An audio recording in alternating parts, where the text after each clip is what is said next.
Hello friends, welcome back to my channel. இன்றைக்கி நம்ம என்ன வீடியோ பார்க்க போகிறோம் அப்படின்னு பார்த்தீங்கன்னா, if you call me I will come அப்படிங்கிற ஒரு போமோட சம்மரி தான் பார்க்க போகிறோம். இது யார் எழுதியிருக்காங்க அப்படின்னு பார்த்தீங்கன்னா சரோஜினி நாயுடு. சம்மரி பார்க்குறதுக்கு முன்னாடி ஒரு சின்ன ஆத்தர் இன்ட்ரோ பார்த்துடலாம். சரோஜினி நாயுடு வந்து பெங்காலி ஃபேமிலியில் வந்து 1879 வந்து பிறந்திருக்கிறாங்க. இவங்கள வந்து நைன்டிங்கேல் ஆஃப் இந்தியா அப்படின்னு சொல்லிட்டு சொல்கிறோம். இந்தியா இண்டிபெண்டன்ஸுக்கு முன்னாடியே ரொம்பவே ஆக்டிவிஸ்ட்டாக இருப்பாங்க. அதுவும் இல்லாமல் இவங்க ஒரு ஃபேமஸ் பொயட்டும் கூட. இவங்களுக்கு வந்து ஒரு மென் மேலே வந்து லவ் வரும். அவங்க யார் அப்படின்னு பார்த்தீங்கன்னா ஒரு டாக்டர். அவங்க பேர் வந்து கோவிந்தராஜலு அப்படிங்கிறவங்க தான். 1925 வந்து இந்தியாவோட பிரசிடெண்ட்டாக வந்து இவங்க எலெக்ட் ஆவாங்க இந்தியன் நேஷ்னல் காங்கிரஸில். அப்புறம் இவங்க வந்து நிறைய ஒர்க்ஸ் எழுதியிருக்காங்க. The bat of time, the broken wing, அதே மாதிரி இன்னும் நிறையா போகும். இவங்க வந்து 1949 வந்து இறந்துருக்குறாங்க. இந்த போம் வந்து பார்த்திங்கன்னா ஒரு சூப்பர்வான லவ் போம். எப்படி இருக்கும்னு பார்த்தீங்கன்னா, ஒரு விமன் வந்து அவங்க லவ்வருக்காக வெயிட் பண்ணிகிட்ருப்பாங்க. தன்னை எப்போண்டா கூப்பிடுவார் அப்படின்னு சொல்லிட்டு. இப்போ வந்து நம்மளோட லவ்வர் வந்து கூப்பிட்டாங்க அப்படின்னா, அவங்க எந்த மாதிரிலாம் போவாங்க, எந்த மாதிரி அவங்கள ரீச் பண்ணுவாங்க, எவ்வளோ வேகமாக வந்து அவங்கக்கிட்ட போய் சேருவாங்க அப்படிங்கிறத வந்து ஒரு இமேஜினேஷனோட, ஒரு பெயினோட வந்து அவங்க எழுதியிருப்பாங்க. இது வந்து 50th செஷனில் உள்ள லைனு. 56 to 71 லைன் இருக்கும். த கேட்வே ஆஃப் டிலைட் அப்படிங்கிறதுலேருந்து தான் இந்த போம் எடுத்துருக்குறாங்க. இந்த போமில் வந்து மொத்தம் 2 ஸ்டாண்ட்ஸா, ஒவ்வொன்றிலையும் வந்து 8 லைன் இருக்கும். மொத்தமாக 16 லைன்ஸ். இந்த போமில் வந்து அவங்க என்ன சொல்லுவாங்க அப்படின்னு பார்த்தீங்கன்னா, ஒரு ஸ்வீட்னஸ் ஆஃப் சாரோ. சாரோ அப்படின்னா ரொம்பவே கஷ்டம், துன்பம் இல்லையா? அந்த துன்பத்துலேயும் வந்து ஒரு ஸ்வீட்னஸ் இருக்குது அப்படின்னு சொல்லிட்டு சொல்லுவாங்க. எப்படி அப்படின்னோன்னா, இப்போ வந்து யாருக்காக அவங்க வெயிட் பண்ணுறாங்கன்னா, அவங்களுக்கு பிடிச்சவங்களுக்காக வெயிட் பண்ணுறாங்க. அவங்க லவ்வருக்காக வெயிட் பண்ணுறாங்க. அப்போது வந்து அவங்க வெயிட் பண்ணுற டைமிங் கூட அவங்களுக்காக பண்ணுறாங்க அப்படிங்கிறப்போ, அந்த சாரோ கூட அவங்களுக்கு வந்து ரொம்பவே ஸ்வீட்னஸாக தெரியுதாம். அப்புறம் வந்து ப்ளஷர் ஆஃப் பெயின். அவங்க வந்து வெயிட் பண்ணுறது, அவங்க இல்லாமல் இருக்கிறது வந்து ஒரு வலி இருந்தாலும், நம்ம அவங்களுக்காக தான் வெயிட் பண்ணுறோம். என்னைக்காவது ஒரு நாள் அவங்கள பார்த்துருவோம், அவங்க கூட திரும்பி பேசுவோம், நம்ம திரும்பி பழைய மாதிரி இருக்கலாம் அப்படின்னு சொல்லிட்டு அவங்க நினச்சிப்பாங்க. அந்த ஒரு ப்ளஷர் ஆஃப் பெயினை வந்து அவங்க வந்து ஃபீல் பண்ணுவாங்க. அது வந்து வலி தான் அவங்க வெயிட் பண்ணுறது, அவங்க இல்லாமல் இருக்கிறது. ஆனாலும் வந்து அந்த பெயினில் கூட ஒரு ப்ளஷர் இருக்குது அப்படின்னு சொல்லிட்டு சொல்கிறாங்க. சம்மரிக்குள்ளே போகலாம். ஃபஸ்ட்டு பார்த்தீங்கன்னா, if you call me I will come, நம்மளோட போமோட டைட்டிலு தான் வந்து ஃபஸ்ட்டு லைனாகவே கொடுத்துருக்காங்க.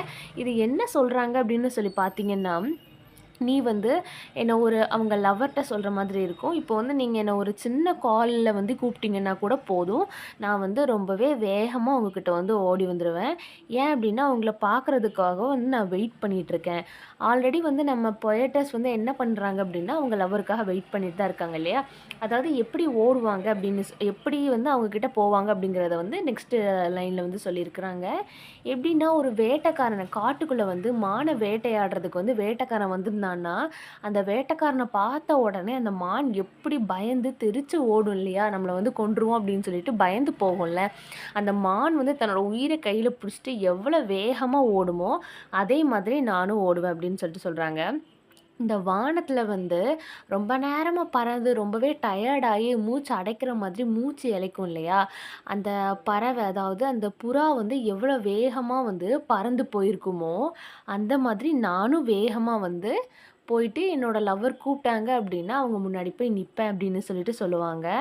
அப்புறம் பார்த்தீங்கன்னா, என்ன கம்பேரிசன் பண்ணியிருக்காங்க அடுத்தது பார்த்தீங்கன்னா, ஃபஸ்ட்டு வந்து மான் சொல்லியிருப்பாங்க, 2வது புறா சொல்லியிருப்பாங்க, 3வது வந்து ஸ்னேக்கோட கம்பேர் பண்ணியிருப்பாங்க. எப்படி அப்படின்னா, இப்போ பாம்பாட்டிங்கெல்லாம் பார்த்தீங்கன்னா, ஒரு சவுண்டு மேக் பண்ணி மகுடி ஊதி வந்து பாம்பை ஆட வைப்பாங்க இல்லையா? அப்போ வந்து அந்த பாம்பு அந்த சவுண்டு கேட்டு எவ்வளோ வேகமாக ஊந்து ஊந்து வரும் இல்லையா?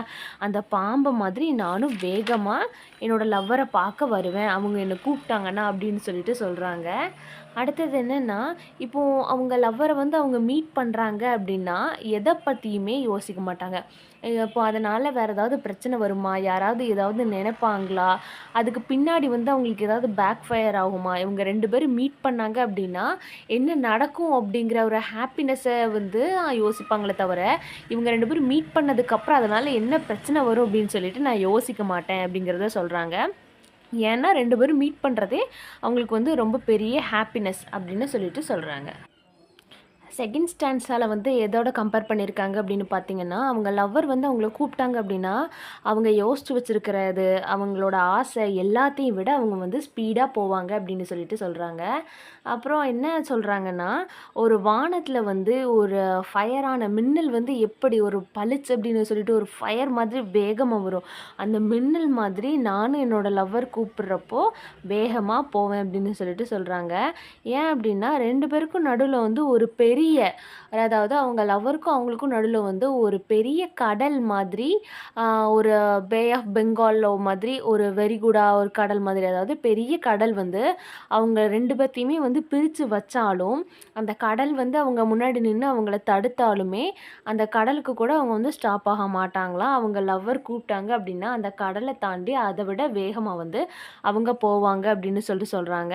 அதுக்கப்புறம் அவங்க 2 பேரையும் அவர மீட் பண்ணிட்டு வந்ததுக்கப்புறம் என்ன பிரச்சனை வருமோ, அந்த பிரச்சனைய பத்தி வந்து அவங்க யோசிக்கல. அவங்க வந்து கவலைப்படல. அவங்க கூப்பிட்டா போதும், அவங்கள பார்க்கறதுக்காக என்ன வந்தாலும், யார தடுத்துனாலும், எப்படியாவது நான் போயிருவேன் அப்படின்னு சொல்லிட்டு, அவங்க இத்தன விஷயத்தையும் வந்து கம்பேர் பண்ணி சொல்றாங்க. இவ்வளோதான் அந்த போமோட சம்மரி. இந்த போமோட தீம்ஸ் பார்த்துடலாம். Unconditional love, devotion, courage, hope. இந்த போம்ல வந்து ஏதாவது டவுட் இருந்ததுன்னா மறக்காம கீழ கமெண்ட் பண்ணுங்க. வேற ஏதாவது நாவல், ட்ராமா, போம்க்கு வந்து சம்மரி வேணும் அப்படின்னா அதையும் கீழ கமெண்ட் பண்ணுங்க. தேங்க்ஸ் ஃபார் வாட்சிங். வீடியோ பிடிச்சிருந்ததுன்னா மறக்காம சப்ஸ்கிரைப் பண்ணிக்கோங்க.